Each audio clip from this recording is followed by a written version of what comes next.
சில வாரங்களுக்கு முன்பு நூற்றுக்கணக்கான கட்சிகளை அங்கீகாரத்தை ரத்து செய்து தேர்தல் ஆணையம் வெளியிட்டது. நூற்றுக்கணக்கான கட்சிகள் சில வாரங்களுக்கு முன்பு களை எடுத்தாங்க. கட்சிகளின் அங்கீகாரத்தை ரத்து செய்வதற்கு பல்வேறு காரணங்கள் இருக்கின்றன. அதில் ஏதோ ஒரு காரணம் புரிஞ்சு வந்தால் ரத்து செய்வாங்க. நேற்று 474 கட்சிகளை அங்கீகாரத்தை ரத்து செய்திருக்கிறது தேர்தல் ஆணையம். இப்போது 2 வாரத்துக்கு முன்னால் 300 கட்சின்னு வைங்களேன், 300 400, இப்போ ஒரு 474, கிட்டத்தட்ட 1000 கட்சிகள் அங்கீகாரத்தை ரத்து செஞ்சுருக்காங்க. இந்த 474 கட்சிகளின் அங்கீகாரத்தை ரத்து செய்வதற்கு என்ன காரணம்னா, கடந்த 6 ஆண்டுகளாக தேர்தலில் போட்டியிடவில்லை.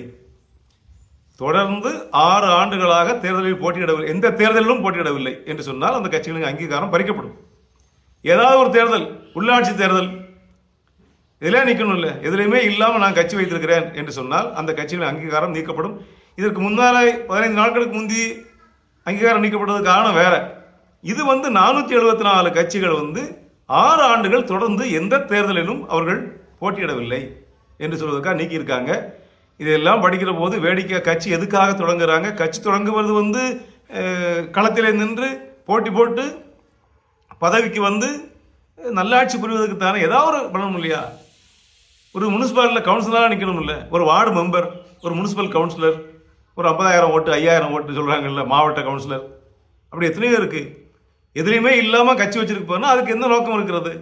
அப்போ வேறு ஏதோ ஒரு நோக்கம் இருக்கிறது. அதனால் அந்த 474 கட்சிகளை இப்போ ரத்து செய்திருக்கிறார்கள். இதே போல் களை எடுக்கும் பணி இந்தியா முழுவதும் தொடங்க வேண்டும். எந்த கட்சி ஆக்டிவாக இருந்து மக்களுக்கு நல்லது செய்யுதோ அது மட்டும் போதும். கட்சிகளின் எண்ணிக்கை குறைய நமக்கு ஓட்டு போடுறது ஈஸியாக இருக்கும், நம்ம சாய்ஸும் ஈஸியாக இருக்கும். எக்கச்சக்கமாக ஆளுக்கு ஒரு கட்சி, எங்கள் அண்ணன் ஒரு கட்சி ஆரம்பிச்சிருக்காங்க, எங்கள் மாமா ஒரு கட்சி ஆரம்பிச்சிருக்கிறாரு, நான் ஒரு கட்சி ஆரம்பிக்கலாமா நினைக்கிறேன் என்று போகிற அளவுக்கு நாடு ஜனநாயகத்தில் இதெல்லாம் ஒரு தீமை.